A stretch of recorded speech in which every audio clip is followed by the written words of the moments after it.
بسم الله الرحمن الرحيم والصلاة والسلام على أشرف الأنبياء والمرسلين نبينا محمد وعلى آله وصحبه أجمعين. مرحبا بكم. Nous étions à la parole de l'imam Ahmed rahimahullahu ta'ala rahmatan wasi'a. والقرآن كلام الله وليس بمخلوق ولا يضعف أن يقول ليس بمخلوق فإن كلام الله ليس ببائن منه وليس منه شيء مخلوق وإياك ومناظرة من أحدث فيه ومن قال باللفظ وغيره ومن وقف فيه فقال لا أدري مخلوق أو ليس بمخلوق وإنما هو كلام الله فهذا صاحب بدعة مثل من قال هو مخلوق وإنما هو كلام الله ليس بمخلوق. Le Coran est la parole d'Allah. Il n'est pas créé. Et ce n'est pas une faiblesse d'affirmer qu'il n'est pas créé. La parole d'Allah tabaraka wa ta'ala n'est nullement distincte d'Allah azza wa jal. Rien de sa parole n'est créé. Garde-toi de tout débat avec celui qui innove à ce sujet, qu'il soit sur la croyance de al-lafz, de l'énonciation ou autre, comme celui qui est sur al-waqf, qui ne se prononce pas, et dit « Je ne sais pas si elle est créée ou pas.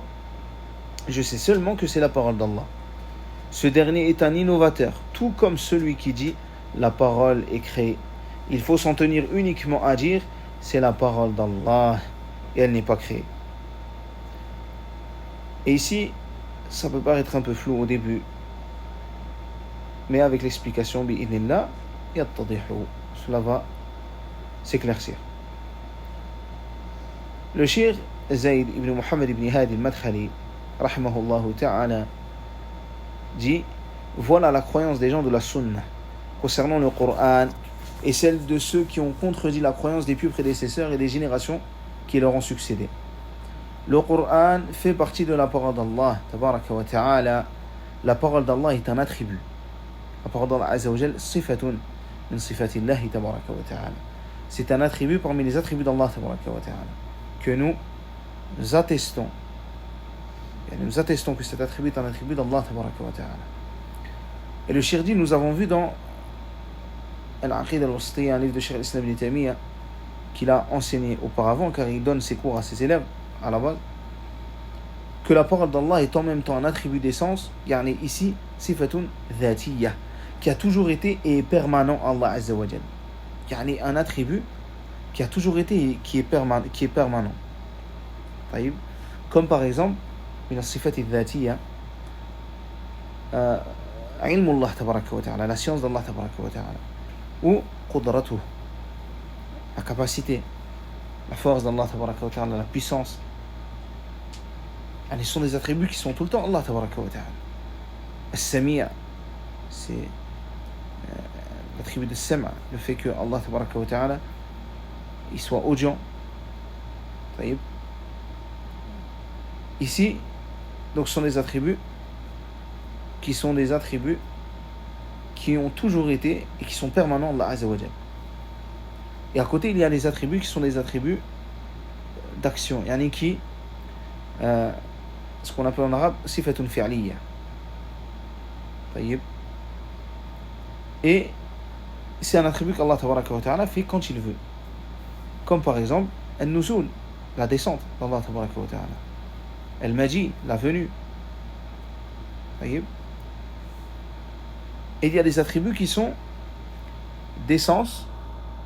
Ici, donc, quand je dis essence, c'est dhatiya, et fi'liya en même temps, et d'action. Ces attributs-là, kakalami, comme la parole d'Allah tabaraka wa ta'ala. Ici, donc, c'est un attribut, sifatun fi'liya et dhatiya en même temps, en fonction de ce qu'Allah révèle de son choix et par sa volonté. Car Allah parle quand il veut, comme il veut. Un temps, il descendit la Torah, un autre temps l'évangile, puis un autre encore Zabour, puis les feuillets d'Ibrahim et de Moussa, et enfin le Coran. La descente du Coran est donc en fonction du choix et de la volonté d'Allah azza wa jal. C'est donc aussi un attribut d'action. Sifatun fi'liya. Si Allah le veut, il le fait. S'il ne le veut pas, alors il ne le fait pas. Toutes les paroles d'Allah tabaraka wa ta'ala révélées sont descendues par lui et ne sont pas créées. Ça, c'est important de comprendre cela. Toutes les paroles d'Allah Azza wa Jal sont descendues par Allah tabaraka wa ta'ala et ne sont pas créées. Ce qui nous concerne ici est la parole Al-Qur'an. Le Qur'an descendu sur Muhammad sallallahu alayhi wa sallam provient véritablement d'Allah tabaraka wa ta'ala. Allah a parlé à travers ce Qur'an. Jibril a transmis à Muhammad sallallahu alayhi wa sallam comme il l'a entendu. Puis le prophète Muhammad sallallahu alayhi wa sallam l'a transmis à sa communauté sans ajout personnel ou manquement. Donc le Qur'an est la parole d'Allah. Ses phrases, ses lettres, ses sens, tous proviennent d'Allah tabaraka wa ta'ala, ont été descendus par Allah azza wa jal et n'ont pas été créés. Min Allahi bada wa ilayhi yaoud. D'Allah il provient et vers lui il retourne. Le Coran est comme nous le trouvons entre nos mains. Le Coran, comme nous le trouvons, comme nous le trouvons entre nos mains, est composé de lettres, mots, sourates et versets. Il n'appartient à personne de faire autre chose que de le transmettre. De transmettre la parole d'Allah tabaraka wa ta'ala. Voilà donc la croyance des gens de la Sunna et du groupe concernant le noble Coran. On dévié de la croyance des gens de la Sunna les sectes égarées. Certaines sont plus égarées que d'autres et ont commis un plus grand péché que d'autres. Al-Jahmiyya, cette secte-là, qui tronque les attributs d'Allah Azza wa Jal, ont renié l'ensemble de ses attributs, notamment la parole d'Allah, dont le Coran. Ils ont renié les attributs d'Allah Azza wa Jal, notamment la parole d'Allah tabaraka wa ta'ala. Et parmi les attributs d'Allah Azza wa Jal, Al-Qur'an. Parmi ces sectes égarées, la secte des Mu'tazila, ils ont prétendu que le Qur'an est créé, qu'Allah l'a créé comme il a créé le reste de ses créatures. Et eux, de base, ils attestent des noms sans attribut. Ils attestent du nom d'Allah sans attribut. Par exemple, ils disent qu'Allah tabaraka wa ta'ala c'est l'audient et qui ne possède pas l'attribut de l'ouïe. L'omniscient et qui va posséder tel ou tel attribut. Par exemple, celui qui voit toute chose et qui ne possède pas l'attribut de la vue, par exemple. Et ici, ils ont prétendu que le Coran est créé, qu'Allah l'a créé comme il a créé le reste de ses créatures. Wallahu musta'an. Ils se servent pour preuve de certaines paroles du Coran qui ne comportent en réalité pour eux aucune preuve. Ils usent de ces moyens pour égarer ceux qui ont peu de science. Les ignorants les croient, les suivent ou au minimum finissent pleins de doutes. Nous sommes créés, bien sûr. Mais le Coran, lui, c'est la parole d'Allah tabaraka wa ta'ala qui n'est pas créée. Toi, quand tu récites le Coran, toi en tant qu'être humain, tu es créé. Mais la parole d'Allah tabaraka wa ta'ala, elle n'est pas créée. La parole d'Allah azza wa jalla, elle n'est pas créée.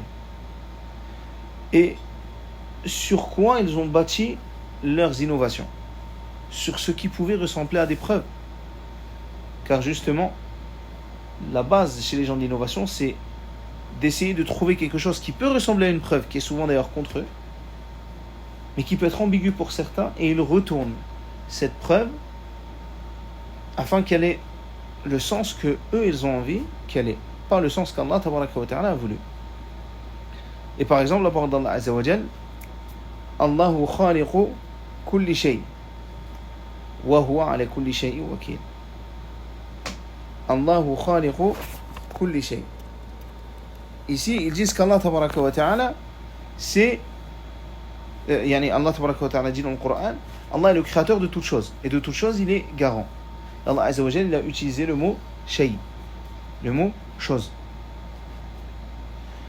Et ils vont dire par exemple que si Allah tabaraka wa ta'ala a dit toute chose et que le Coran par exemple est une chose, alors la chose est créée. Et donc le Coran est créé. Ou ils vont dire ici, tout en arabe, kul, ceci englobe toute chose. Et comme chose est indéfinie, il signifie donc que tout englobe toute chose. Que tout englobe toute chose. Pour eux, le Coran fait partie de ces choses, il est donc forcément créé. Comme a dit Cheikh Zayd. Par cela, ils convainquent ceux qui ont peu de science grâce à leur déguisement de la vérité et de leurs égarements. Les gens de la sunna sont les plus savants des sens du livre d'Allah Azza wa Jal. C'est pour cela que Omar ibn Khattab a dit Nadiru ahl al-ahwa bis sunan. Débattez avec les gens des passions en utilisant la sunna.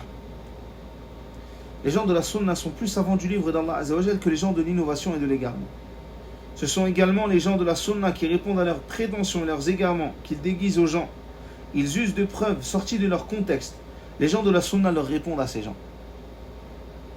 Effectivement, tout, yani kul ici en arabe, signifie la généralité.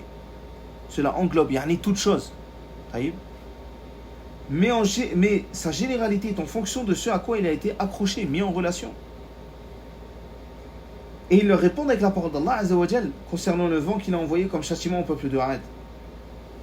Allah Azza wa Jal a dit Tudammiru kulla shay, que ce vent il a détruit kulla, toute chose, kulla shay bi amri rabbiha,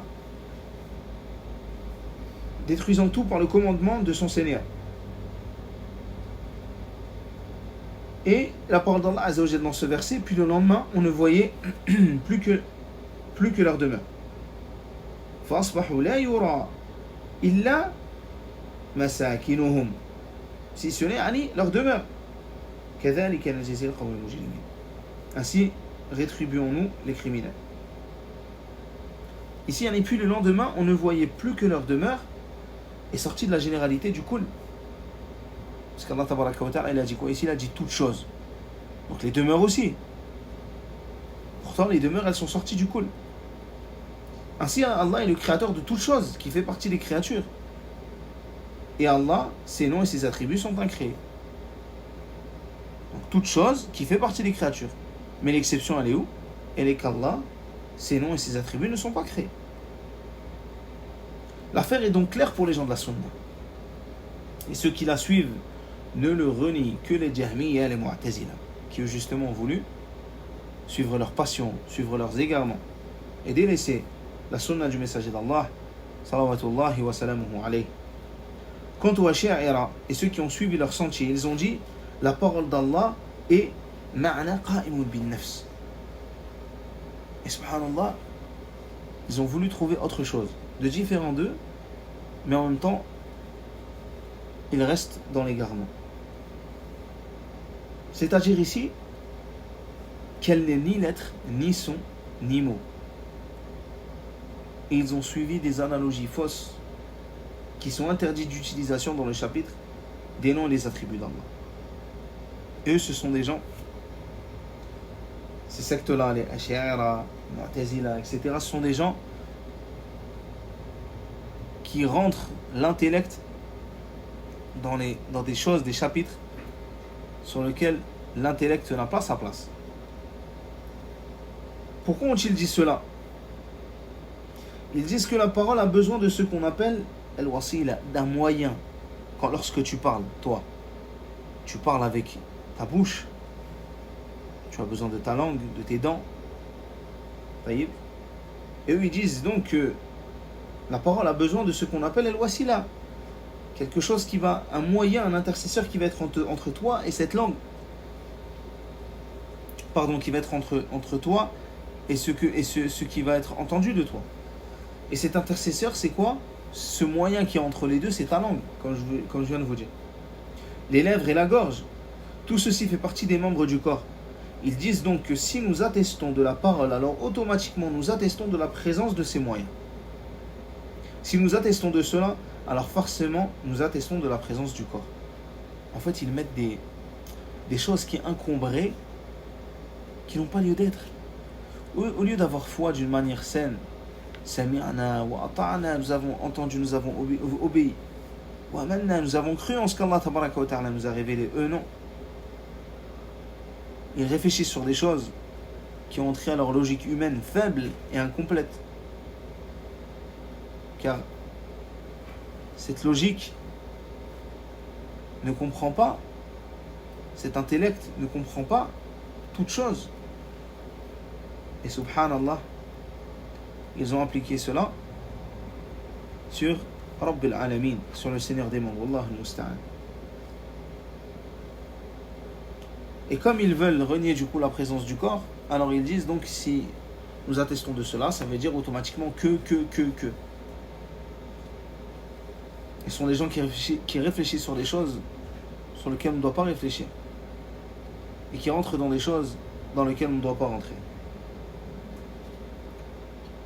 Et ici, lorsqu'ils disent yani, elle est ni lettre ni son ni mot, Al-Ash'ara, yani, pour eux, ils voient qu'elle est un sens qu'Allah a voulu et non une parole prononcée. Qu'elle ne comporte ni son ni lettre. Et que si elle est dite en arabe, c'est le Coran, en syriaque, c'est l'évangile et en hébreu, c'est la Torah. Ça, c'est la croyance des Ash'ara. C'est une parole, mais qui a ni son ni lettre, ni mot. En fonction du livre, alors, ça change. Ils sont entrés dans des choses. Subhanallah. Ils ont cru qu'ils avaient l'uqul, les intellects, mais en réalité, ils ont eu le dalal, ils ont eu l'égarement. Et le shir dit, Allah transcende tout ce qui lui attribue comme corps ou comme membre. Vers où remonte leur chaîne de transmission? Elle ne remonte que vers leurs intellects. Quant au texte, il nous suffit la parole d'Allah Azza wa Jal. Laysa kamithlihi shay wa huwa as-sami'ul basir. Il n'y a rien qui lui ressemble et c'est lui l'audient, le clairvoyant. Allah, ses noms, ses attributs et l'ensemble de ses actes, il n'y a rien qui lui ressemble et c'est lui l'audient, le clairvoyant. C'est la règle qu'il y a sur les noms, sur Allah, ses noms, ses attributs, l'ensemble des actes d'Allah Azza wa Jal. Rien ne lui ressemble et c'est lui l'audient, le clairvoyant. Ici, subhanallah, Allah tabaraka wa ta'ala nie toute ressemblance entre lui et ses créatures, entre ses créatures et entre Allah tabaraka wa ta'ala. Et il atteste ses attributs et ses noms. Allah tabaraka wa ta'ala. Le shir dit on ne dit pas la parole d'Allah a besoin de ceci ou de cela. Il y en a comme ils disent, mais si la parole d'Allah, donc elle a besoin de ceci, de cela. Donc il y a besoin d'une langue, il y a besoin de dents, donc peut-être il y a besoin de salive ou je ne sais quoi. Et on ne renie pas sa parole. Il est celui qui possède la complétude parfaite. Et c'est lui le grand, le très haut. Les 7 cieux et les 7 terres sont dans sa paume. Ibn Abbas, le grand savant de la communauté, a dit: que sont les 7 cieux et les 7 terres dans la paume du miséricordieux, si ce n'est comme une herbe légère entre les mains de l'un de vous. Cette secte, Al-Ash'ara, s'est aussi égarée et a dit: Allah ne parle pas avec des lettres ou des sons. Ainsi elle s'est égarée du droit chemin. Allah Azza wa Jalla a guidé sur le droit chemin les gens de la sunna depuis le temps du prophète sallallahu alayhi wa sallam jusqu'au temps des imams de science et ceux après eux. Allah tabaraka wa ta'ala les a guidés vers la vérité. Les gens de la sunna disent, et ça c'est une croyance sur le Coran est la parole d'Allah, ses lettres, ses mots et ses sens. Allah tabaraka wa ta'ala a vraiment dit cela. Il a descendu le Coran à Jibril, sur Jibril, qu'il a transmis à Muhammad sallallahu alayhi wa sallam. Ces lettres, ces mots, ces versets, ces sourates sont la parole d'Allah. Il y a une autre secte qui s'appelle Al-Mufawwida.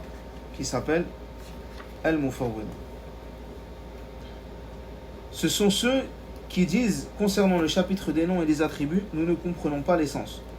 Il n'y a qu'Allah qui comprend. De ce fait, nous ne disons rien à ce sujet. Et ça, c'est beaucoup des Ash'ara, par exemple, de France, qui ont cet égarement parmi ceux qui sont à la tête des Ash'ara de France, à la tête de la propagation de ces égarements.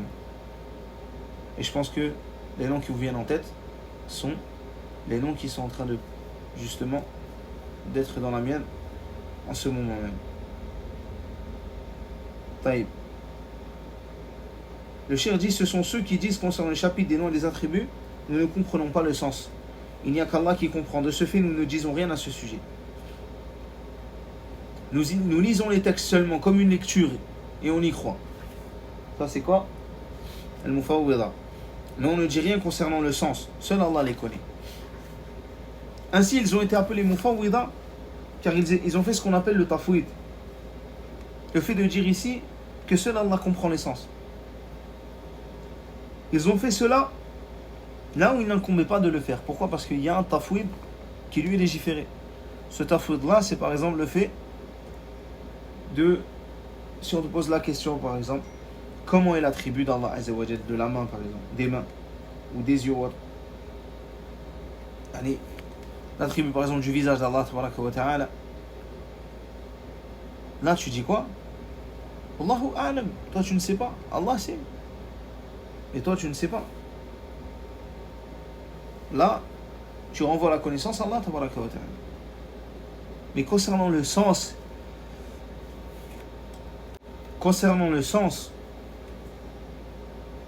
de ce qu'Allah Azza wa Jalla a révélé, alors ça tu comprends. Lorsqu'Allah il te dit qu'il a un visage, lorsqu'Allah il te dit qu'il a des mains, ta femme, tu comprends cela. Le shir dit, en effet Allah a descendu le Coran en langue arabe, avec des exemples compris par les Arabes.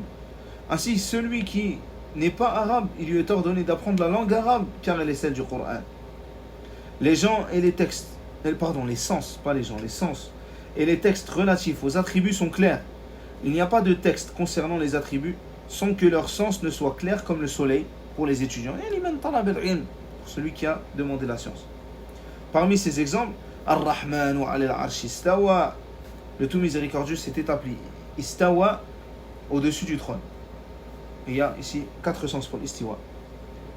Irtafa'a, wa ala, wa sa'ida, wa istaqar. Et tous les sens, ils ont trié justement l'élévation d'Allah, tabaraka wa ta'ala. Le shir dit, les gens du tafwid disent concernant ce verset, nous ne disons rien concernant ce sens. Allahul musta'an. Quant aux gens de la sunna, ils disent concernant ce verset que le miséricordieux s'est établi au-dessus du trône, d'un établissement véritable qui est convenable à sa grandeur. Nous ne faisons pas de tashbih, nous ne faisons pas de tamthil, nous ne faisons pas de ta'wil, ni de ta'atil.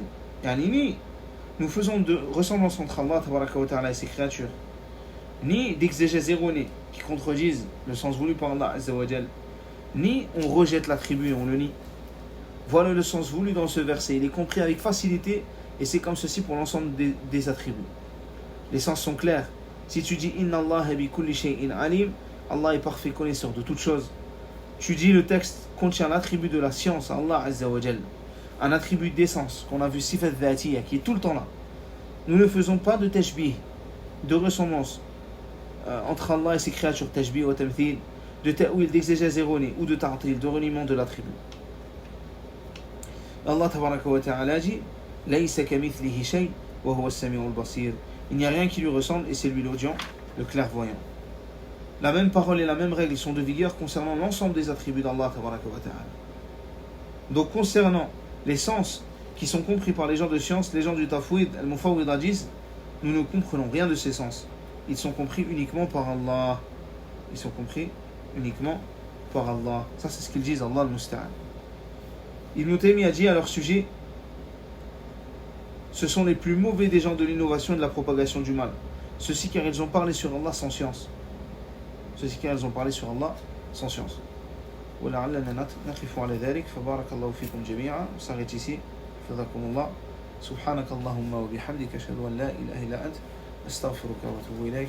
والسلام عليكم ورحمة الله وبركاته.